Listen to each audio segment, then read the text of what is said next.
Hey guys, how you doing? Just had a great chat with AD from Action Pussycat. He's a children's entertainer from Weston-super-Mare. Doesn't just do the entertainment side. He's also an author. He's also a radio host. He's also a very qualified marketer, which I wasn't expecting. So it was good to have a bit of a talk to him about that and how he's kind of progressed with his business and where it's all kind of come from and the changes that he's obviously had to make due to the coronavirus lockdown and all of that. So things have started going a bit more online. He's starting to do kind of Facebook Live and Zoom parties as well. So that was really good, really interesting. I'm guessing the party industry is kind of probably taking quite a hit at the moment, especially with these new rules enforced where, you've got a groups of 6 people. It's really kind of taken a bit of a damaging toll, but it's really good that he's still doing a lot, still creating a lot of content, still pushing a lot on his social media channels. So no, that's really good, and I'm sure that once things start getting back to a bit of normality, he's going to be super busy again. It was really interesting hearing about the events that he's ran in the past, with these big kind of children's party events. In the parks near Weston-super-Mare, and obviously he's gonna, as you can kind of hear, he's gonna start bringing them out in Burnham-on-Sea and Clevedon and all around there. So yeah, good luck to him really, and I really hope that with everything that's gone on, things start to kind of push forward for him. Again, guys, if any of you do want to get onto with the podcast, it's actually started. I'm actually generating quite a bit of interest now, which is good. I've got 7 or 8 people, or 7 or 8 podcast episodes that I've got to record over the next kind of week. So really pleased with that. But like I say, small businesses, just get in touch, and it's just a bit of a talk. It's just a bit of a chat about you, how your business has gone, what your business does, and yeah, any kind of information that you want to share to anyone would be great. It's good. It's good, going well. Right, I think we're recording. There you go. Eddie, good to see you. How you doing? I'm good. How are you? Yeah, not bad, not bad. Loving this. I've got my Velux open, so I'm getting the sun in. So it's quite nice tucked up in the roof here. So whereabouts are you from? Is it Western? I've been living in Weston now for 26 years, and originally from Bridgewater. So I moved to sunny Weston-super-Mare for the nightlife. Yeah, I can bet. Yeah, I've had 1 or 2 nights out in Western, I think, many years ago. Yeah, now you've done everything then. Yeah, probably. Yeah. No, I lived in Wirral until I was 7, and most of my family, I've got like quite a lot of family around that sort of way still. So yeah, pop in every now and again, going to have a little sunbathe on the beach, that sort of stuff. Yeah, no, I actually moved to Weston to take over the sports facilities at Priory School. Okay. Which one? Priory School. Oh, Priory School. The big secondary school up there. Yeah. Oh, okay. I went to Hillside Infant School, if that's still around. Opposite church. Well, it potentially moved location since you were there, because it was halfway up the hill back in the day. Was that your time? Were you I think the hill then? Opposite some church. I think it was maybe St. Mark's Church or something like that. Is that right? That's in Wirral. Yeah. Yeah. I could have done your school disco at some point, mate. Oh, really? Well, I was there till I was 7, so yeah, potentially. Yeah, then we moved up to Cheltenham. So yes, you've been around in Weston for a while. Is mainly most of your work is kind of word of mouth, or do you got some kind of successful marketing going on with your social media and your website as well? Do you get much from that side? Well, I have been operating since 2001, which kind of predates social media. So initially, my degree is in business administration, specialising in marketing. So I pushed it there. But back in the day, as long as you had a good advert in Yellow Pages, could design a good poster and write a good press release, you were kind of covered, which is one of the reasons I'm called Action Pussycat, because AC would have put me at the top of the listing in the old Facebook entertainer category. So yeah, I got there, and I moved on from there. So it was in my booking forms, I always say, where did you find out about me? And so I can analyze where the bookings come from. And I noticed that 80% of my bookings was through word of mouth or recommendations. So I really refocused my marketing plan to up how visual I was when I was doing a gig. so that if somebody came along to a party and their kids enjoyed it, they'd just look up and they could see my name. I'd be handing out business cards and making my presence very visible there. I'd stopped using Yellow Pages years and years and years ago because I was investing £1,000 in it and it was making £2,000 worth of business. Mm. But then by reinvesting it into what was working more effectively, I now have, I think it was 92% either return custom or word of mouth booking now. Oh, okay. So saving myself £1,000 with the marketing side of it. Yeah, easily. Yeah. And obviously Yellow Pages is, Sorry, Yellow Pages is now an old thing. Yeah. Yeah, it's a funny one, isn't it? Because I moved to Bristol in November, and so I didn't grow up around here. I actually grew up in Cheltenham from the age of 7 till 29. I lived in Cheltenham, so I mean, Yeah. you get that reputation, don't you, around because you've just grown up and spent so long in one place. And then I found moving to a different city. I mean, I went away for 3 years. I was in New Zealand for 3 years, but I came back here, and it's all about networking, which is something that you can't really do at the moment. But I jumped on a lot of the kind of local networking groups when I first got here, just to get some contacts and get my name around a little bit. And then obviously it's the money, but putting it into paid ads and advertising. But you can spend a lot of money on that sort of route, going down that avenue of paid ads and Google and all that sort of stuff. So it is, word of mouth is definitely, I think, the best kind of way around it. Yeah, I think with the social media as well, there's obviously not so much now, but 6 months ago, there was so many posts every week, somebody saying, oh, can somebody recommend a children's entertainer for me? And I'd be one of the top 3 that kept on popping up. So thanks very much, everybody who has recommended me over the years. So once somebody said, yeah, this girl's good, this guy's good, whatever, it gives people a bit of confidence then, doesn't it? That you're not a charlatan who's not going to turn up and take the money. Yeah. So let's so go into Action Pussycat. And how did you get into that? If you did a degree in the marketing and all of that sort of side of things, what made you want to get into the kind of the children's entertainment sort of side? It came from running sports centres, because after primary school in Weston, I moved up to a space in Stroud and started running a brand new sports centre there. And the children's activities I was running over the holidays were really good. So we started moving into doing children's birthday parties. And I had a dance studio that was a bit too small for most people to use commercially. But I put a disco kit in there and started doing discos from it. And then from there, people started saying, oh, can you come out and do discos in my village hall and stuff? So the idea kind of stemmed from there. So it all came from running a sports centre and doing children's activities through that side of things. Yep. Originally, in the sports centre on the holidays, we were doing theme days. And I had a particularly popular Harry Potter theme day at the time. Yeah. And so then I took that concept and brought it down to Weston and repackaged it under the Action Pussycat banner. So the 11th of May 2001 was the Harry Potter day and what I consider to be the birthday of my company. Okay, yeah. All right. So whereabouts in Stroud was it? It wasn't Stratford Park, was it? I think Stratford Park, one of the schools there? Or? No, it was Archway Sports Centre attached to Archway School. Okay, yeah. No, I did a little bit of work at Stratford Park years ago when I was doing a sports development and fitness diploma. We used to go down there and teach and take coaching lessons and stuff. So yeah, there's not too many places in Stroud, really, is there, to do that sort of stuff? But no, but that's what it was. I was a sports development officer. Okay. Okay. So I had a nice sports centre to operate from out of, specialising in volleyball, cricket, and basketball. Yeah. All right. Cool. Yeah, all the main ones. So what? I mean, how's the whole kind of coronavirus lockdown affected you really? With how have you changed things up a bit? Because I noticed you've got these online ones that you're doing now. Yeah. It's affected it massively because when the lockdown happened on the 23rd of March, we couldn't do parties anymore.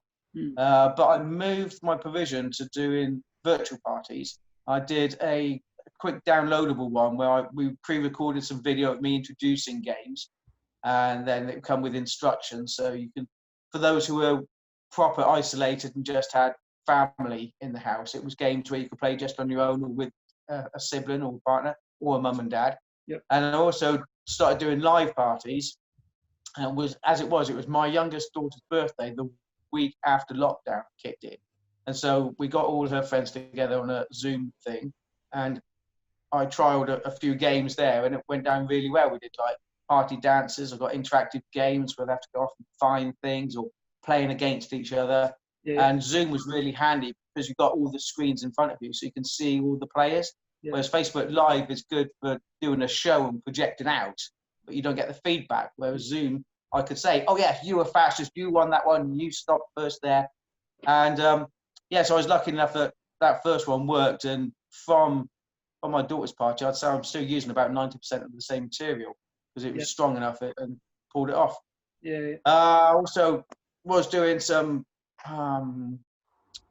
quiz nights, a couple of venues, so that was easy enough to move on to YouTube, and it allowed me to be a bit more surreal in what I do, because I'm not one of those quiz masters who say like who came second in the Nigerian FA Cup final in '83. Where you're going, you haven't even got a chance to stand that. So yeah. mine are more like I do a club singer version of a song, and you got to try and work out what the real song is from my version of it. Okay, yeah, yeah. So a bit more interactive, a bit more. But yeah, just silly, something that everybody could do. You could have yourself there, your son there, your grandparents there, and if I'm singing a song or doing quotes from films and things, you stand a chance, or at least you can have a stab at something. Yeah, sure. Do you think that's kind of the way things are going to go? Because with like the fitness industry, it seems like everyone's now just recording their workouts and trying to sell them online. Do you think that could be a way that your industry is going to go down, or not, or is it more to do with that personal interaction?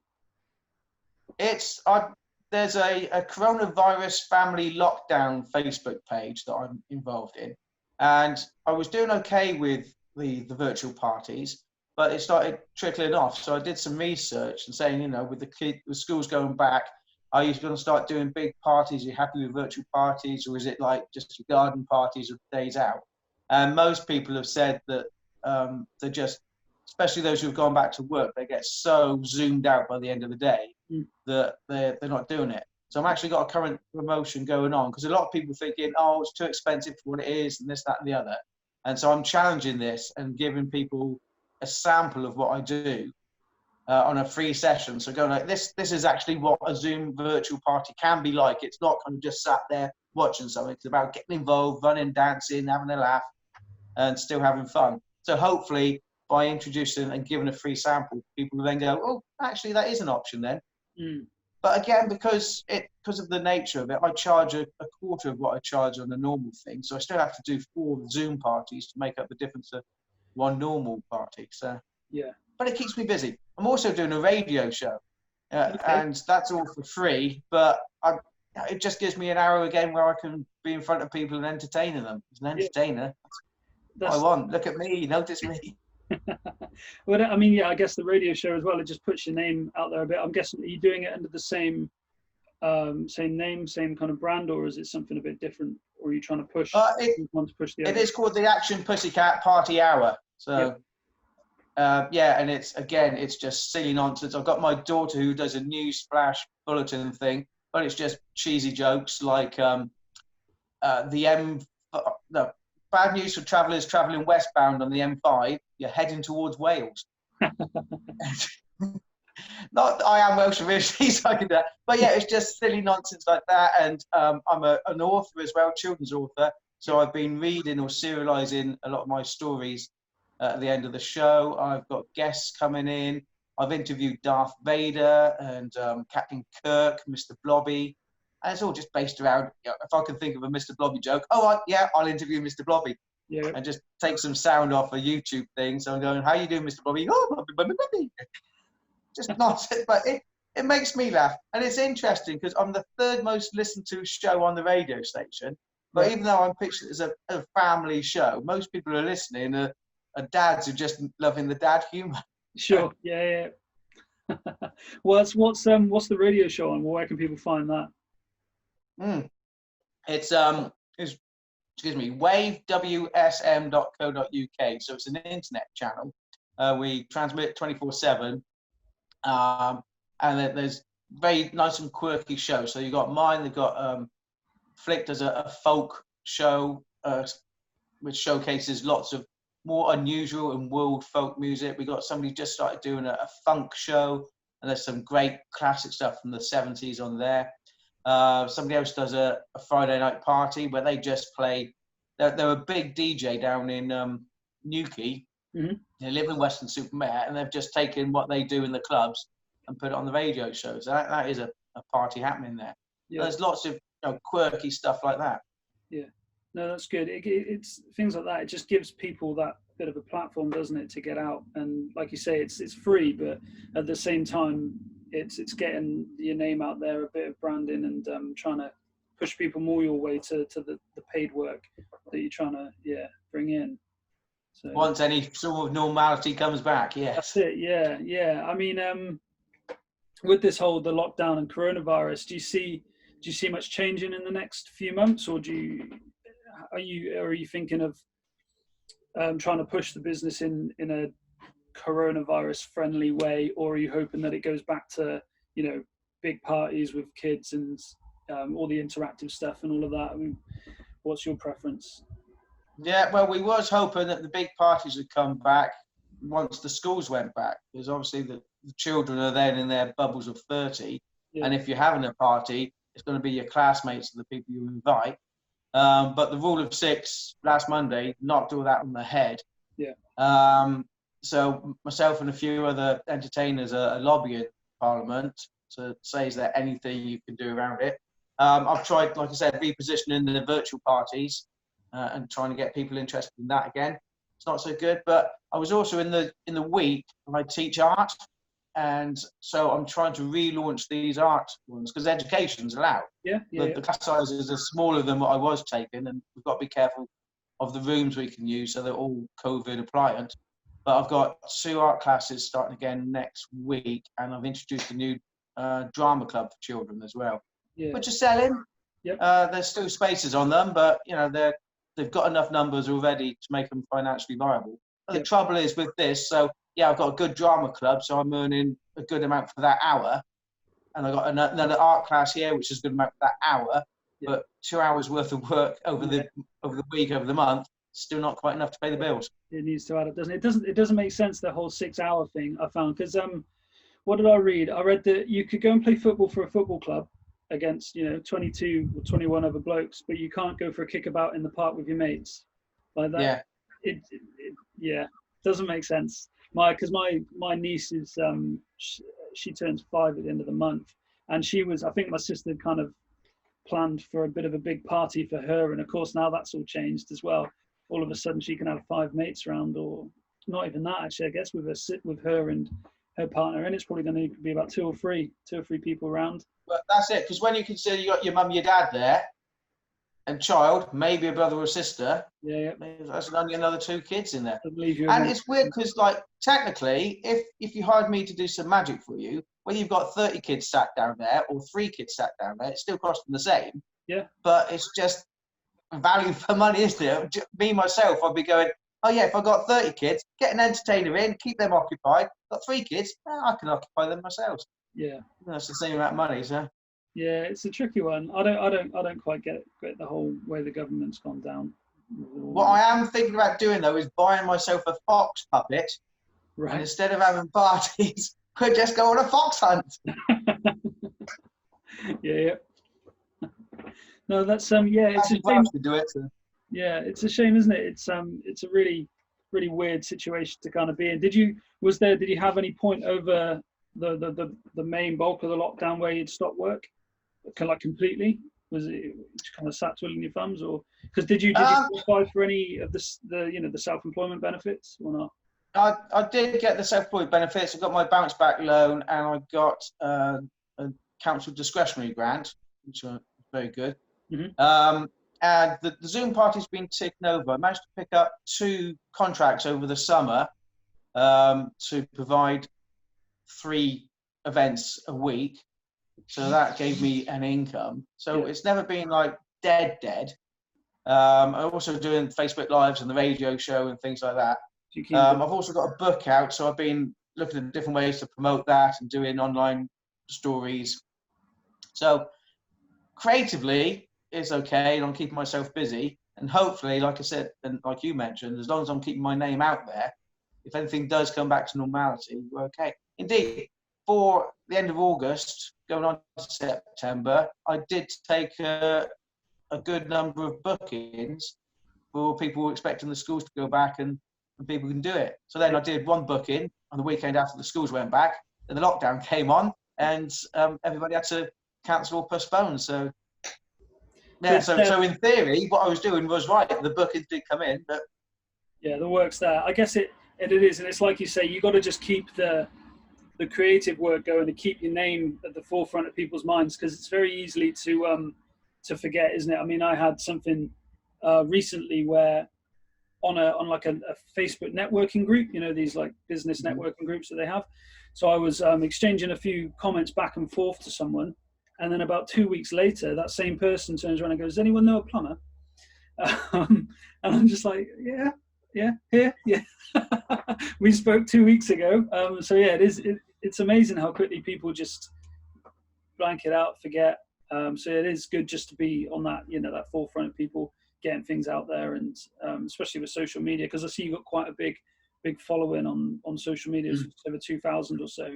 Is that something that's kind of slowly built, or you know, have you had some successful ads going, you know, increasing? well, it's more events that drive that, because I've obviously got the people who use me and people who have found out about me. But then every summer, I put on a big party in the park, big free event, and it has, well, last one had 1,600 people come along to it. Oh, okay. There's me. I've got inflatables and a few other entertainers come along. There's charities. There's face painters. I get my dining. I've got a 4.5 meter long T-Rex. He comes out and has a wander about. Other entertainers have got princesses and people like that have to do. So it's a massive free family day to promote people going into the parks, and it also keeps people there. So whenever those events come out, I see big jumps in the people who follow me, the new people who are finding out about it. I did other events, well, ticketed events, just before, well, in the February half term, I had a Disney event where I got a company to come along and do the Disney songs. And I wrapped it around another package where I got, I think it was 8 Disney princesses, the Beast, and a few Toy Story characters come along. I did a warm-up as a magic show. There was face painting, there was sand art, there was rock painting. Yeah, so those things, again, there's another way for people to discover me, and obviously everybody's there pushing their wares. Is that all the Beast and the princesses, were they local people? Are they local, or are they just people that you knew from, you know? Other businesses, because again, I've been doing this for 19 years, and yeah, there is a community of entertainers around. Most of us get on okay, and so you know, I'm going, oh, I need a Beauty and the Beast, and so my mate goes, oh yeah, we'll do that. We'll give it you half price as long as we can hand out our flyers. So you know, it's a win-win for everybody then. So and the people attending, if they like the magic and the entertainment I'm doing, then they can come to me. If they like the princess, they can go to that company. And you know, we support each other as much as we can. And then wrapped it around the company that I had doing the singing were amazing. And there was a point when they sang a song from the latest Frozen song, and just like you had 124 and 5-year-olds just singing their hearts out to it. It was absolutely brilliant. Where was, well, I mean, it's probably not going to happen this summer, but the big kind of party in the park thing that you host, whereabouts is that usually? Traditionally, it's in Ashton Park in Weston-super-Mare.